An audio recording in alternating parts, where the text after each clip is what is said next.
Okay, hi. We're going to be doing our anti-racist project on the Attica Prison Rebellion.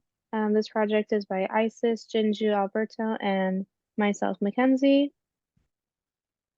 So first, I'm going to go over a brief history of the Attica Correctional Facility. So it was built in 1931 in Attica, New York. It is described as the last stop because there was a lot of prison riots during the late 1920s, so they thought this was a solution to stop that by building another prison. This was like a supermax prison, and it was a lot harsher than a lot of the other prisons built around that time. For the demographics, I'm going to go into it more in the next couple of slides, but there's about 1,200 inmates during the 1960s and 70s. Most of them were Hispanic and African American by making up 2/3 of the prison population. For the correctional officers, majority were white males from the local community, and there was only one Hispanic male. During the summer of 1971, inmates held multiple peaceful protests to protest the environment of the prison. So moving on into the next slide, we'll discuss the prison demographics during 1971, which is when the Attica Rebellion started. On the left, you'll see Attica prison demographics of the inmates. So 37% were white, and then 63% were either Black or Latino, and all of them were males. On the right, you'll see the Attica prison demographics of correctional officers. So as you'll see, 98.6% were white males, and then only 1.4% were Latino. Moving on to the next slide, you'll see the prison demographics of 2005.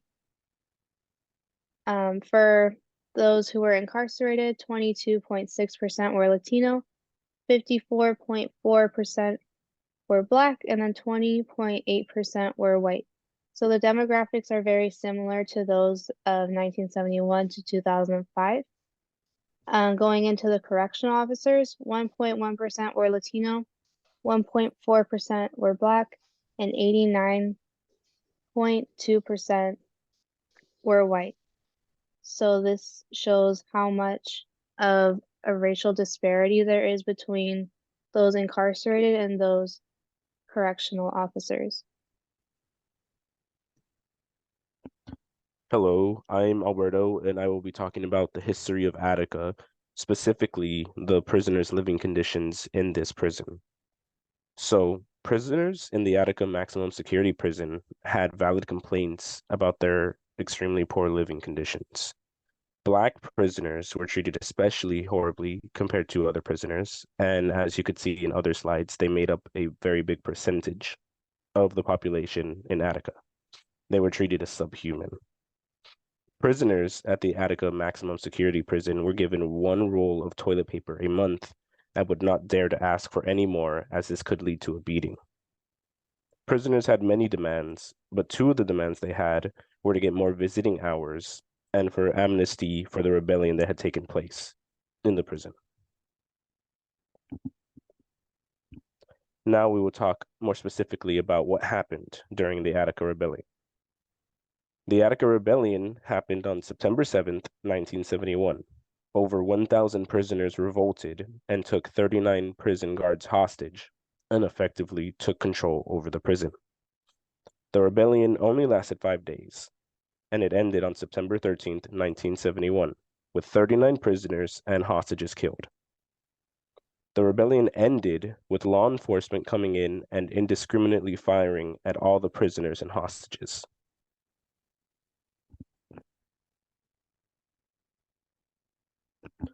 This is the layout for the Attica prison as well.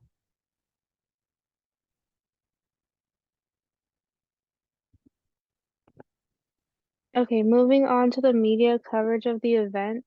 A lot of news a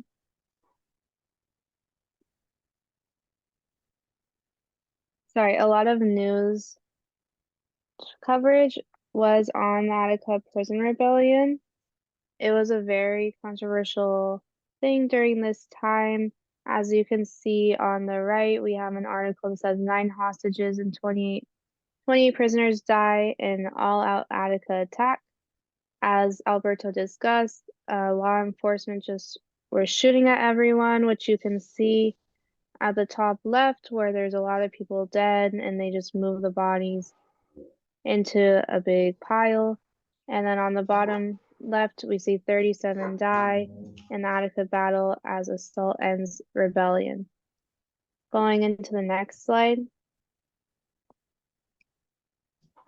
we see 2 articles, 37 killed in attack on Attica, 9 hostages die as troops take jail. I saw 7 throats cut is on the bottom of the picture.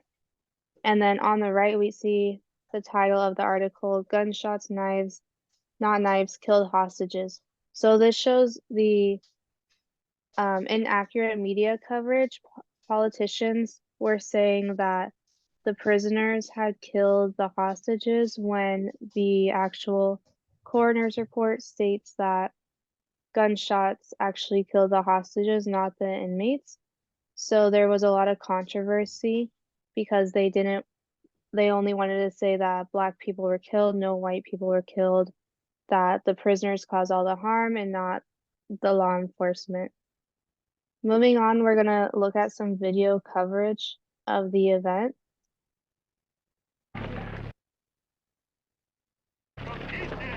Things changed. It became more serious. 10:05 a.m. September 13th. We're on the roof of A block, waiting for the assault to begin. The hostages are on the catwalks with knives at their throats. When they stormed the prison, they came in dropping gas and shooting guns.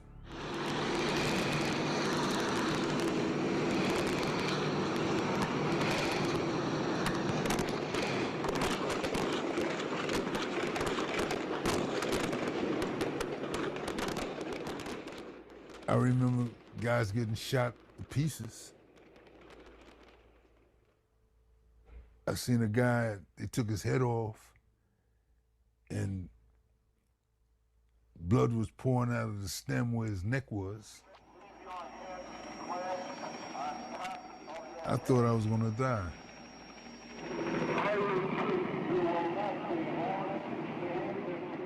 I had no things.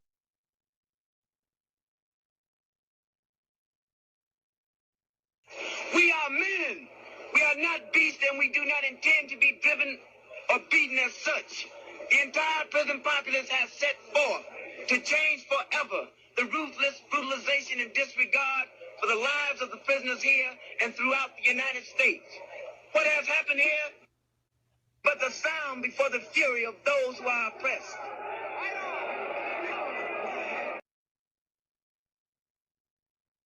Okay, so these videos just show actual representation of what happened and then people's opinions of how law enforcement took over and killed a bunch of people. There's one last video we're going to show.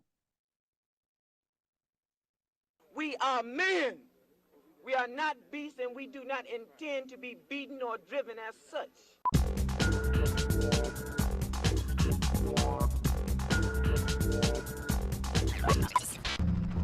Film, as you can see, shows Attica State Prison from the air, from the helicopter. People still debate what really happened inside the walls of the Attica Correctional Facility, scene of the bloodiest inmate uprising in American history. When New York State troopers retook the prison on September 13, 1971, 29 inmates and 10 correctional officers died, all from bullets fired by the authorities. 3 more inmates and a guard died in the riot itself. But why was the siege so bloody? Officials at the prison said 8 of the hostages had had their throats cut. But today, the Monroe County medical examiner, having looked at the bodies, said no throats were cut at all. The medical examiner says the hostages were apparently killed by large caliber ammunition and shotgun blasts from a distance, which immediately raised the possibility that some of the hostages may in fact had been shot down by the lawmen who broke in to rescue them. At a time when police brutality is once again stirring furious debate, the New York Attorney General's office has renewed the mysteries of Attica. They released 46 pages of a state report, sealed for more than 4 decades after the killings. The documents air fresh allegations of savagery at the hands of law enforcement. One inmate said he heard an execution, a shot fired after an officer in an orange raincoat used a racial epithet, saying a particular inmate ain't dead yet. A National Guardsman said he saw inmates beaten with clubs and upended off stretchers. A doctor saw injuries he felt were consistent with torture and abuse, including sodomy with a broken bottle. They were forced to strip naked. They were forced to crawl through the prison yard. The revolt grew out of a push for more humane conditions. The jail was over capacity by at least 600 men, and the mostly black inmates felt brutalized by the guards and all-white staff. So on September 9th, after the discovery of a faulty gate, about 1,000 prisoners organized in one of the yards. Some brandished knives and makeshift weapons. Over 40 prison staff were taken hostage, and Elliot Barkley became a charismatic spokesperson, issuing more than 24 demands. The entire prison populace, that means each and every one of us here, have set forth to change forever the ruthless brutalization and disregard for the lives of the prisoners here and throughout the United States. Russell Oswald, the chief of the state's penal system, quickly agreed to 28 of the demands, including more toilet paper, more showers, and better wages for prison work. But the inmates also asked for amnesty for the revolt itself, a request that was politically impossible after one of the prison guards died of his injuries. They will do nothing to any hostage or in any violent way if the status quo remains. They want to continue to talk. If they go in there, it's going to be a massacre in this prison, and it's on the heads of the authorities if it takes place. On the 4th day, helicopters dropped tear gas canisters, and hundreds of state troopers rushed the yard. They opened fire. When the gas cleared, 43 people were dead. Among them, Elliot Barkley, shot by an unknown gunman. Armed rebellion of the type we have faced threatens the destruction of our free society. We cannot permit that destruction to happen. It has indeed been an agonizing decision. Today, Attica is still a byword for police brutality, but the greater legacy of Attica may be what didn't happen. In the years since, the American prison population has expanded tenfold. In many states, the conditions remain as troubling as they were 4 decades ago. Judges in California, Florida, Alabama, New York, and Mississippi have ruled recently that the local prison conditions are unconstitutional. The inmates of Attica called for dignity. Many of their successors are still calling for the same.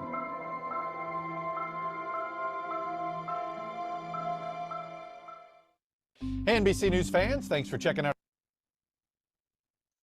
Okay, so these videos are very hard to watch and show a lot of brutality that the prisoners faced during the last day of the Attica Rebellion.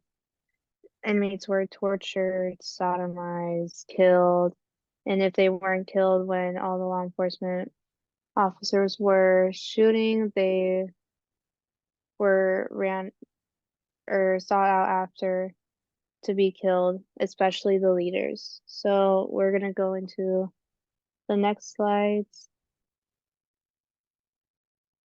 And then I'm Isis, and I'll talk about the after effects of the Attica Rebellion. The Attica Rebellion exposed the inhumane conditions in prisons, such as overcrowding, lack of medical care, inadequate sanitation, and limited educational opportunities. It also exposed the use of solitary confinement that was used as a disciplinary act that involved isolating an inmate by themselves in a small cell with little to no natural light for 24 hours. Inmates were also tortured and faced racial discrimination.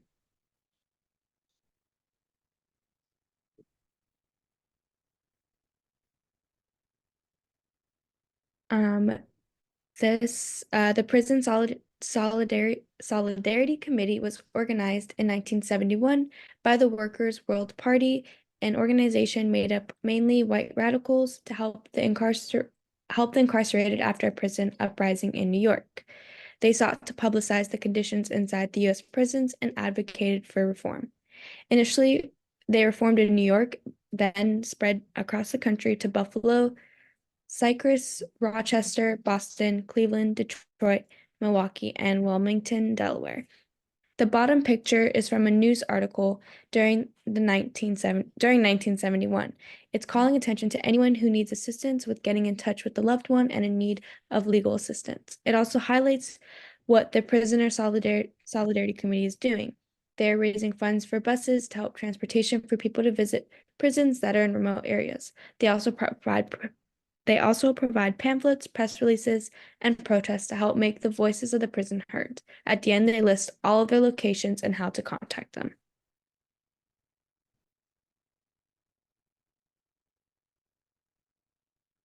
Another advocacy group that was created was the National Prison Project. It started in 1972. They fight for the unconstitutional conditions such as abuse, assault, retaliation, and other forms of torture during incarceration. They help make sure prisons and detainees receive proper medical care, dental, and mental health care while incarcerated, along with promoting equal treatment for all prisoners regardless of gender or race. They also protect the rights of prisoners with mental illnesses and other disabilities.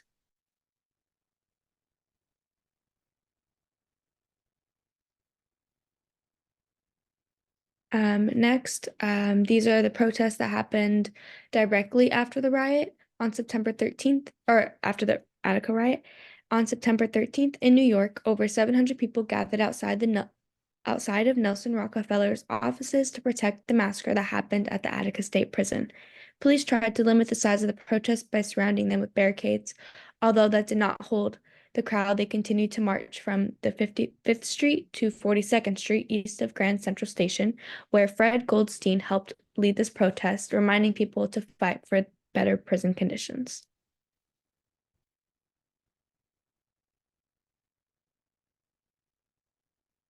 Another protest that happened was on September 14th in downtown Buffalo. There was a protest where representatives from Black groups, BRAG and BUILD, and attorneys from the national staff of the Prisoner Solidarity Committee spoke out about the destructive actions of the prison administrators against the Attica prisons. The rally attracted more than 300 people. The Buffalo police started to attack the rally by clubbing and beating them to the ground. 15 people were arrested, and the police brought dogs to break up the rally. These are just two protests that happened, although there was many other protests that came because of the Attica Rebellion. Hello everyone, my name is Jinjoo and I will be wrapping up this presentation by addressing prisoner rights. The Attica uprising really brought the prisoner rights movement to light throughout the 19th century. The demands made by the Attica prisoners were not ignored, as their demands were a representation of what was needed in all correctional facilities throughout the nation. After the Attica Rebellion, one of the actions that was taken to address prisoners was the formation of the Prisoners' Legal Services of New York, which is a statewide funded organization by the New York Bar Association. And this was founded in 1976 to provide inmates the necessary legal services to indigent defendants, as well as adequate access to courts. They were well known for their litigation of excessive force, immigration, and solitary confinement. When the organization first opened, they were operating on a budget of $1 million, with only 35 attorneys and 10 legal assistants. At the time, the prison population was approximately 16,000, meaning the ratio of prisoner to lawyers was 1 to 450. Unfortunately, things are much more different in present day, as budget cuts were made with the prison population on the rise. Mass incarceration drastically changed this ratio to a much higher number. The Prisoners' Legal Services of New York was formed in response to the McKay Commission report, and this was an executive order signed by Governor Nelson Rockefeller on November 15, 1971, to conduct a complete and impartial investigation of the Attica uprising to form a report to the public. The investigation unveiled the poor prison conditions as well as chastising authorities for their response to the uprising.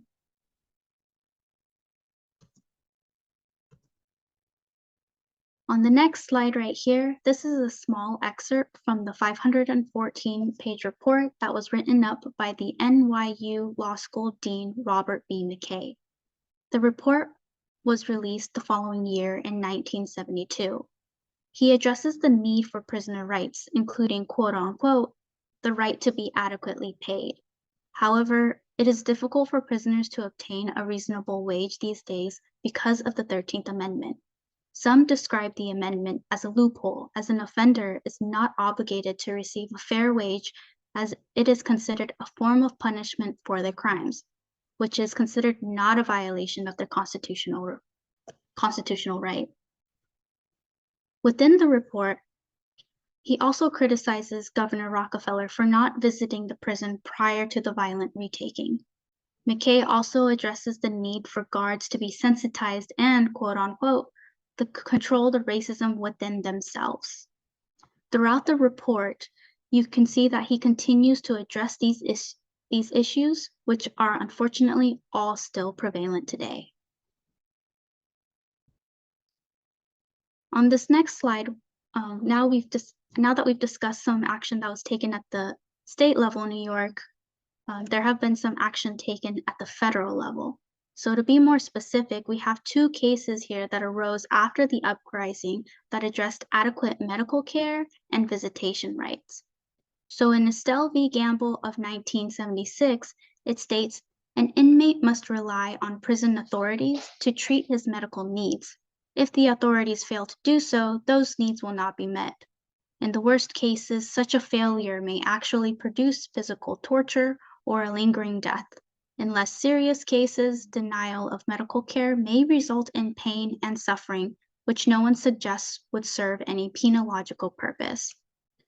So to sum this up, denying a prisoner the right to medical care is now seen as a violation of the 8th Amendment. Improper medical care can lead to death due to the lack of treatment. Unfortunately, we still see these issues today with access to medical care in modern times, especially with COVID-19. Due to the overcrowding of prisons and the worldwide pandemic, more people were dying in prisons compared to the total U.S. population, according to the UCLA Law COVID Behind Bars Data Project. In Turner v. Safley of 1987, it states that prison walls do not form a barrier separating prison inmates from the protections of the Constitution. Hence, for example, prisoners retain the constitutional right to petition the government for the redress of grievances. They are protected against invidious racial discrimination by the Equal Protection Clause of the 14th Amendment, and they enjoy the protections of due process because prisoners retain these rights. What is being stated here is that prisoners do have a fundamental human right that should be protected regardless of their status of being incarcerated. It is important for prisoners to have the ability to communicate with the outside world in a reasonable manner, of course, in the case of connecting with family members and their religious communities. Being stripped of these resources can increase the risk of recidivism, although lack of resources offered, thus building resentment and being unable to reintegrate properly within society from being confined. This can also induce suffering and be detrimental to one's mental health.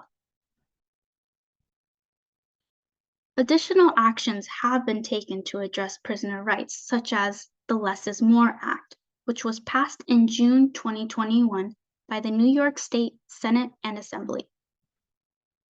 This law was specifically supported and pushed forward by members who were incarcerated during the uprising at Attica. This law helps prevent and reduce imprisonment for technical violations while on parole. So, for example, one of this could be driving with a suspended license. Then we have the Release Aging People in Prison, which is a grassroots advocacy campaign that has a mission to reduce mass incarceration and the prison population through the release of the elderly who have served long sentences. Finally, we have the Religious Land Use and Institutionalized Persons Act, of 2000, which protects and prevents discrimination against religious acts or religious practices. To be more specific, it protects individuals, houses of worship, and other religious institutions.